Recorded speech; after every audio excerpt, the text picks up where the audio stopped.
Ya son las 8 de la mañana con 17 minutos, amigos. Muy buenos días. Como siempre, un placer acompañarlos en su informativo 24 horas en la comunidad. Estamos listos para seguirlos informando en este día martes. Dayana, muy buenos días. Buenos días, Carlos. Y vamos de inmediato con la información, pues el momento lo amerita. La Fiscalía y también la Policía realizan varios allanamientos por el presunto delito de falsedad de información en el caso Ispol. Hasta el momento se han registrado 6 detenciones. Entre ellos consta un hijo de un exfuncionario público, específicamente un hijo de un exasambleísta. Retomamos el contacto a esta hora con nuestro compañero Paul Tutibén, que se encuentra desde temprano siguiendo esta jornada de acciones entre la policía y la fiscalía. Paul, actualízanos la información, por favor. Tú sigues, adelante. ¿Qué tal, Carlos Acoto, Dayana Monroy, amigos televidentes? Buenos días. A esta hora, 8 de la mañana con 17 minutos. Hace pocos minutos, hace unos 3 minutos, salió el fiscal César Suárez con dirección a la Policía Judicial. Se conoce que alrededor de las 10 de la mañana él, junto a la comandante de la policía, la general Tanya Varela, van a dar una rueda de prensa. La intervención aquí en la urbanización Terrasol, ubicada, esta urbanización en el kilómetro 7,5, se dio aproximadamente a las 4:30 de la madrugada. Aún siguen algunos oficiales de la Policía Nacional. Están levantando más evidencias, están verificando las cámaras de seguridad. Se conoce que entre los detenidos, como ya lo dijo Dayana Monroy, figura el hijo de un ex asambleísta de la República.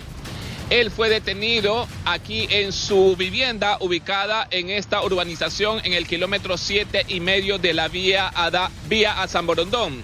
Los casos que se están investigando es el caso Ispol, caso del Fondo de Cesantía del Magisterio, Seguros Sucre y otras aseguradoras.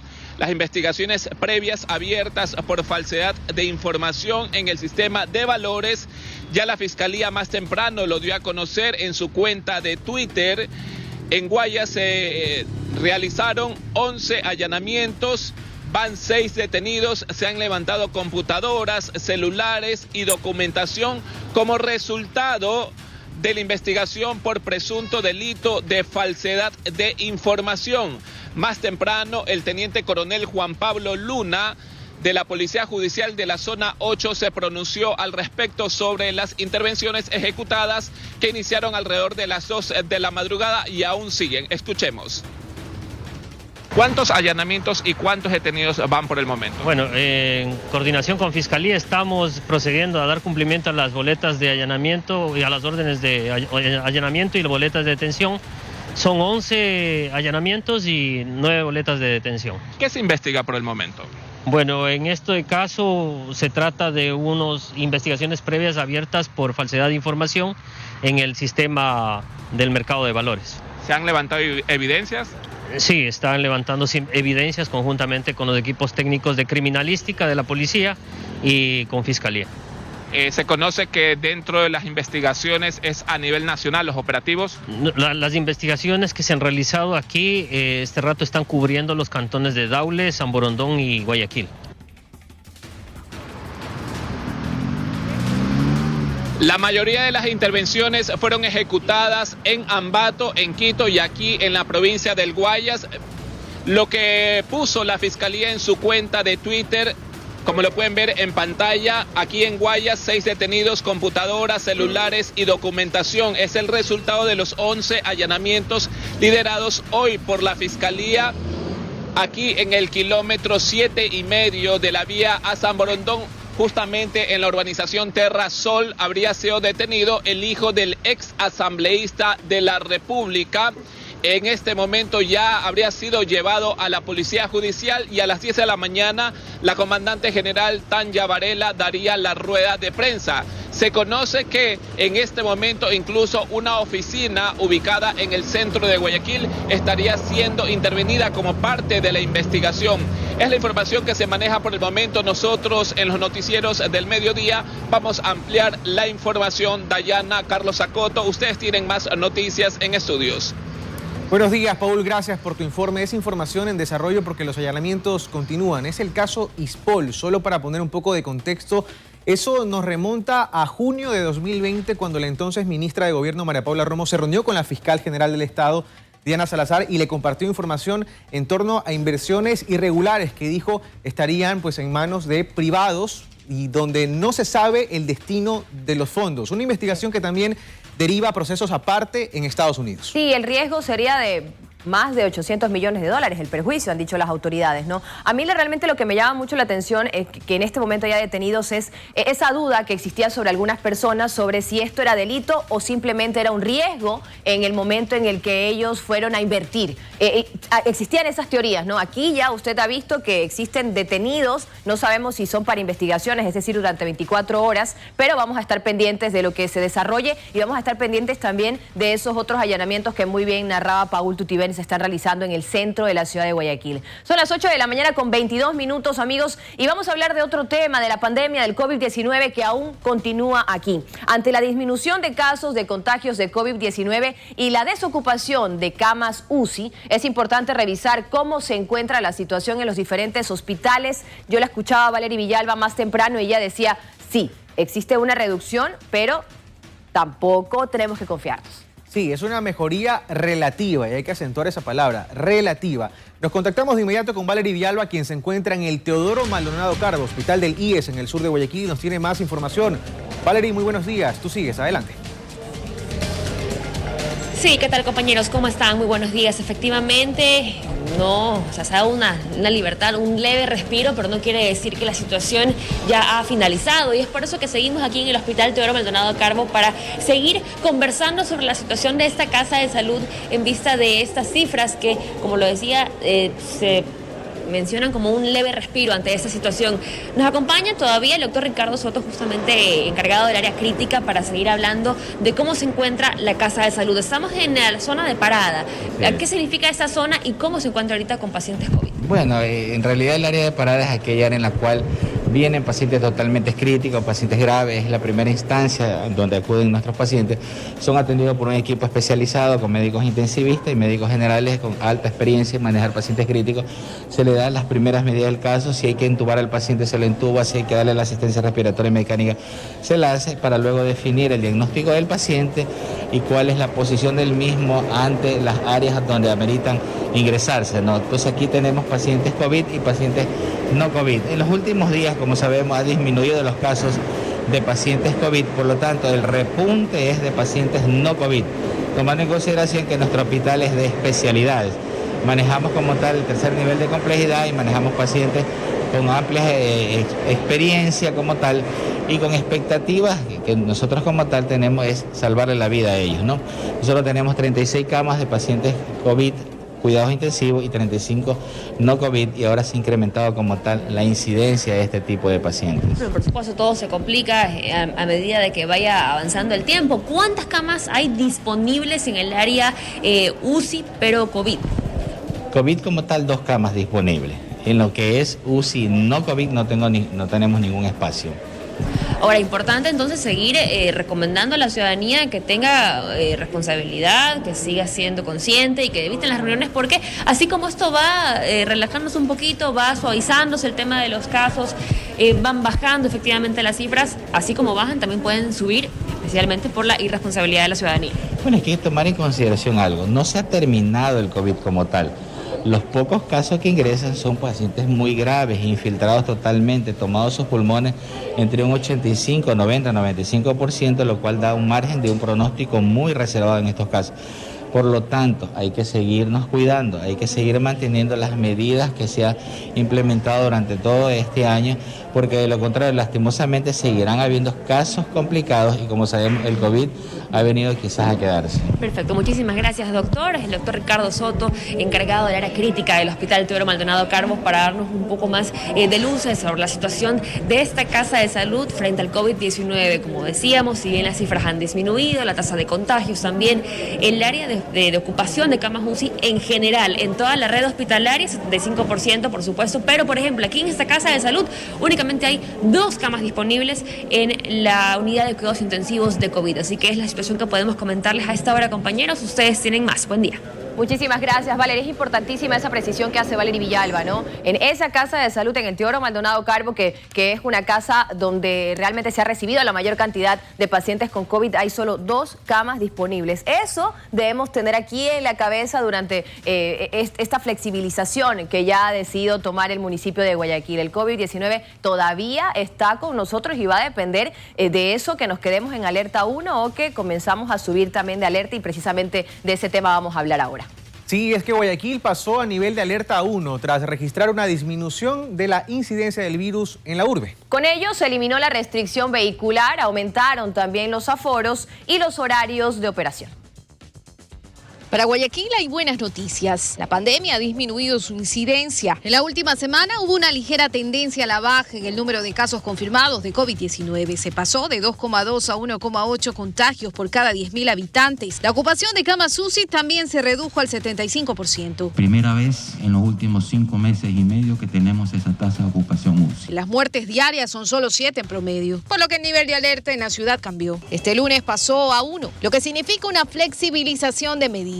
Así, el aforo en gimnasios, restaurantes, restobares y centros comerciales pasó del 50 al 75%. Permite continuar con esta reactivación económica que todos necesitamos, de volver a la normalidad. Incluso ahora los restaurantes y restobares no tienen límite de hora para atender. En la fase 2 solo podían hacerlo en la noche hasta las 10. Estábamos esperando esa nueva medida. Y es precisamente esa extensión de horario y el que la restricción vehicular se haya eliminado lo que favorece a cines y teatros que mantienen su aforo al 50%. Gonzalo López, gerente general de Multicines, ve con buenos ojos esta decisión. Tomando en cuenta también que nosotros tenemos un manejo de protocolos de bioseguridad muy estricto. Al igual que los hoteles, dice Andrea Obiol, presidente de la Federación Hotelera del Ecuador, quien también celebra la decisión. Y es que los salones de eventos, centros de convenciones y hoteles podrán realizar actividades sociales y corporativas hasta las 2 de la mañana, con aforos predeterminados, en congresos del 90%, en banquetes del 75% y en el uso de áreas comunes del 60%. Significa un incentivo porque la industria está tan afectada que en este momento toda ayuda es validera. Lo que nosotros siempre pedimos a las autoridades es que todas las decisiones que sean se mantengan vigentes por un periodo largo. Eso depende principalmente del buen comportamiento de la gente. Aquí caben 2 cosas: mantenernos o pasar a niveles de alerta superiores. Se pide a la ciudadanía que sea sumamente responsable. Algo que tiene muy claro el sector productivo. Nosotros tenemos que seguir todavía controlando con todas las medidas de bioseguridad que tienen que permanecer, ¿no? Si queremos realmente avanzar en el tema de la reactivación a medida que la vacunación va aumentando, requerimos mantener más estrictas medidas. Por lo que sí siguen totalmente prohibidos los eventos masivos. Luisa María Heredia, 24 horas. Estoy a las 8 de la mañana con 29 minutos y al regresar estará con nosotros, acompañándonos, el concejal Jorge Rodríguez. Con él hablaremos precisamente sobre lo que hemos venido contándoles, las nuevas medidas que ahora rigen en Guayaquil. Tenemos algunas preguntas que hacer. Ya ven. Importante entrevista al volver de la pausa, no se vaya.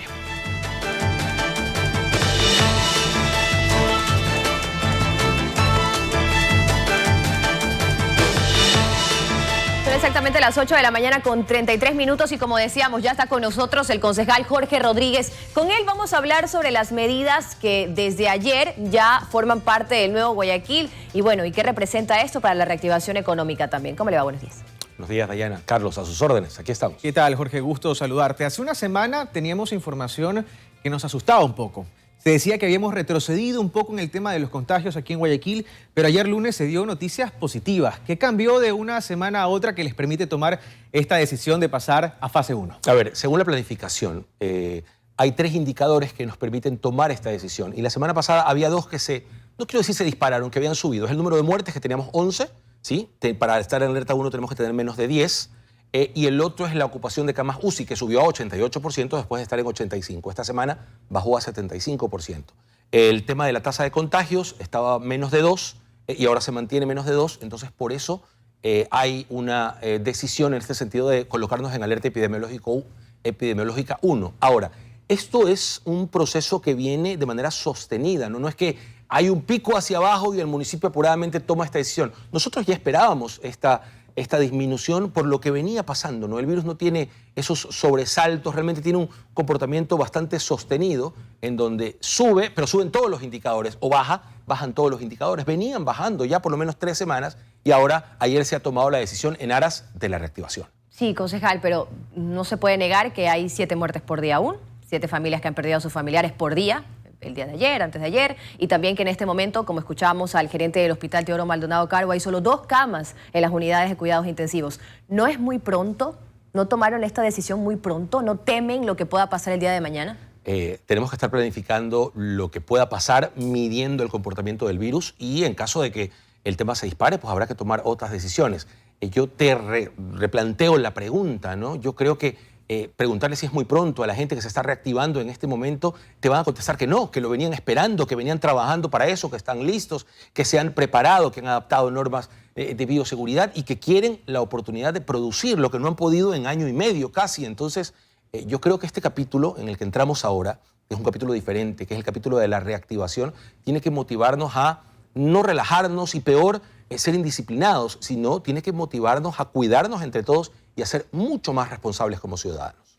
Sí, levantar las medidas de restricción no es una decisión en firme, es una decisión que se puede rever con el pasar de las semanas. ¿Ustedes esperan en las próximas semanas quizás un aumento de los contagios a propósito de las festividades por el Día del Padre? Yo conversaba con Carlos Farhat, coordinador de la Mesa de Salud del municipio. Él decía que es muy probable que en las próximas 2 semanas haya un aumento. Por eso me sumo a la pregunta de Dayana. ¿A la final no fue muy pronto? Yo creo que no fue muy pronto y depende de cómo se mire y depende del comportamiento de la gente. El Día del Padre es un indicador, pero como siempre dice nuestra alcaldesa, todo el año habrá feriados, todo el año habrá fechas de celebración y todo el año también habrá fines de semana en los que la gente salga, en los que la gente celebre, festeje, se desordene. El problema son los excesos y cómo nos vamos a comportar nosotros con los excesos, Carlos. Entonces, yo creo que estamos tomando una decisión responsable, sostenida en indicadores técnicos que no ahora, sino que los hemos venido midiendo desde el inicio de la pandemia y que ahora nos permiten soltar un poco las restricciones, pero atentos y con el mismo mensaje. Yo me cuido. Alerta 1, ¿de qué puede depender que bajemos de alerta? Es decir, ya no haya medidas o de que subamos. Para ponerlo de forma práctica, para que nos entiendan todos, ¿el número de fallecidos en qué porcentaje debe estar? ¿O el porcentaje del más de 10. Más de 10, es decir, 11 fallecidos, más de 85 para subir a alerta 2, depende de cómo se vea, y que la tasa de contagio esté en más de 2 puntos, hoy está en 1.9, es decir, que haya menos de 600 contagios nuevos a la semana. Esos son los 3 indicadores que medimos realmente con una lupa cada día vigilando el comportamiento del virus. ¿Y usted concuerda con el doctor Farhat que podría existir un aumento de contagios? Eso se ha dicho en la Mesa Técnica de Salud, lo dice el doctor Carlos Farhat, lo dice el doctor Salvador también, que es nuestro director, el doctor Alemán, y todos los que trabajan vigilando el comportamiento del virus. Es más, lo esperamos, que podría haber un repunte en el número de casos. Lo que no debemos permitir es un repunte en las muertes. Eso sí tenemos que tenerlo controlado porque ahora es mucho menos la gente que sube a cuidados intensivos, por eso es que la mortalidad ha bajado, pero es un tema que sí se puede disparar de una semana a otra. Solo para que quede clarísimo, en esta fase 1, ¿qué sí se permite y qué aún en fase 1 se mantiene prohibido? Entiendo que, por ejemplo, discotecas y nightclubs completamente cerrados. Cerrados, sí, es una decisión que se ha postergado, espectáculos masivos. Ya me empezaron a hablar de fútbol y esas cosas. No, todavía no. La Mesa Técnica de Salud ha sido enfática en ese sentido. De ahí ya tenemos una liberalización de los aforos, 70% en parques, malecones, centros comerciales, en hoteles y salones de eventos también. Entonces, creemos que es una oportunidad importante, es una oportunidad que Guayaquil tiene que aprovechar pensando en su reactivación, que es un capítulo igual de comprometido, igual de tenso como lo que hemos vivido con el tema de la pandemia, pero era momento de dar el paso. Y esperamos que mientras tanto avance la vacunación, ¿no? Sí. Eso precisamente hacia allá quería ir, ¿no? Hacia el tema de la vacunación y lo que ustedes han dicho también. En Guayaquil existe un ausentismo del 40% aproximadamente. El presidente Guillermo Lasso ya ha dicho que se podría ampliar el rango de edad, pero de allí, desde ese entonces, no se han dado más noticias. ¿Ustedes quizás saben algo más? ¿Se va a ampliar efectivamente el rango de edad? Es más, nosotros tomando esta declaración que se impone del presidente Lasso, además la lógica nos determina que definitivamente necesitamos ampliar el rango de edad, la apertura, la atención. No puede ser que de cada 10 convocados, 4 falten, 4 no estén. Yo entiendo una situación excepcional, yo entiendo picos, pero que tengan una idea más clara. La semana anterior inmunizamos a 18.000 personas. Esta semana que acaba de cerrar con el boletín epidemiológico número 24, a 9.500 apenas. La mitad. ¿Por qué? Si fueron convocadas igual número para cada vacunatorio. Entonces, eso hay que mejorar. Eso hay que trabajar en una apertura sin desordenar el tema, pero la idea es poder inocular a la mayor cantidad de guayaquileños para poder reactivar a la mayor cantidad de guayaquileños. Y si hay vacunas, ¿por qué no hacerlo, no? Que es como han dicho desde el gobierno Hay nacional. hay vacunas. No sé qué pase mañana, pero por ahora hay un flujo importante. No pasa que nos dormimos pensando si mañana no nos entregan las vacunas para el punto X, Y o Z. Ahora están presentes y lo que creo que hace falta es que la gente se comprometa y entienda la necesidad de vacunarnos y de respetar esa convocatoria que hace a través del mensaje del CNE. Jorge Rodríguez, concejal de Guayaquil, gracias por estar con nosotros esta mañana. Encantados, chicos, a las órdenes. Un abrazo. Son las 8 de la mañana con 40 minutos. Amigos, nos vamos a una pausa, pero ya regresamos con más información. No se vaya.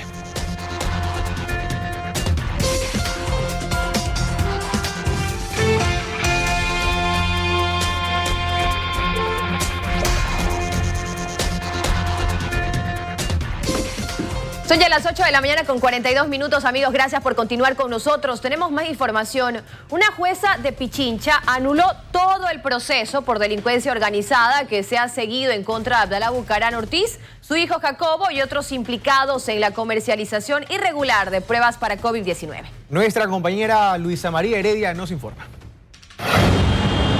La jueza de Pichincha, Verónica Medina, anuló la causa penal por presunta delincuencia organizada que se seguía en contra del expresidente Abdalá Bucaram Ortiz, su hijo Jacobo Bucaram Puley y otros 5 procesados por la venta irregular de pruebas rápidas para la detección de COVID-19 durante los primeros meses de la emergencia sanitaria. Fue en la reinstalación de la audiencia evaluatoria y preparatoria de juicio que arrancó en Quito a las 10 horas de este lunes que la jueza declaró la nulidad de todo lo actuado, acogiendo el pedido de la defensa de Jacobo Bucaram Puley por no haber sido notificado con la orden de detención emitida en su contra 72 horas antes de su captura en Colombia. La Fiscalía anunció que apelará formalmente la resolución en su cuenta de Twitter. Ya lo hizo de manera oral durante la diligencia. La fiscal del caso manifestó su desacuerdo con la resolución emitida. La instrucción fiscal duró 120 días. Previo a la instalación de la audiencia hubo 3 pedidos de recusación a los jueces designados y un sinnúmero de prácticas dilatorias que fueron cuestionadas.